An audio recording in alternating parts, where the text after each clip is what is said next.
22 000 paires de chaussures place de la République à Paris, une action symbolique pour protester contre l'interdiction de manifester en raison de l'état d'urgence.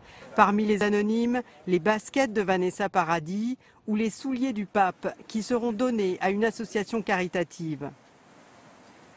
C'est génial comme idée, c'est une façon assez subversive et inattendue d'autoriser cette marche qui n'est pas autorisée alors qu'elle devrait l'être.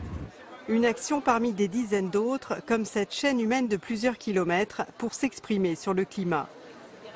Moi je dis à Cazeneuve aujourd'hui, stop, arrêtons ce délire, parce que la solution du climat, elle passe par les citoyens et notamment par tous ceux qui sont organisés et qui préparent cet événement depuis des années.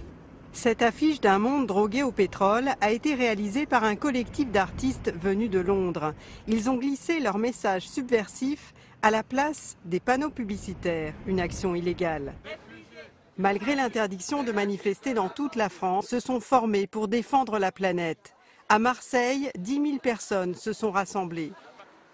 C'est notre avenir, il faut faire, faut faire attention, préserver notre environnement, on y vit et il y a des espèces qui disparaissent. On veut au moins dire les citoyens se lèvent et ils ne vont pas se laisser faire et ils vont se battre pour que les générations futures puissent vivre sur cette planète qui est en mauvais état quand même. On a trop attendu, on a trop mis la tête sous le sable quoi. Les autruches, il y en a marre. On a quand même besoin de montrer qu'on est mobilisé et qu'on voudrait qu'il se passe des choses plus ambitieuses et que les États se désolidarisent des lobbies privés. Dans le monde, 600 000 personnes se sont rassemblées pour le climat, comme dans la capitale anglaise. Ici à Londres, on prend le relais des Parisiens qui n'ont pas le droit de faire une marche et nous les représentons auprès du reste du monde.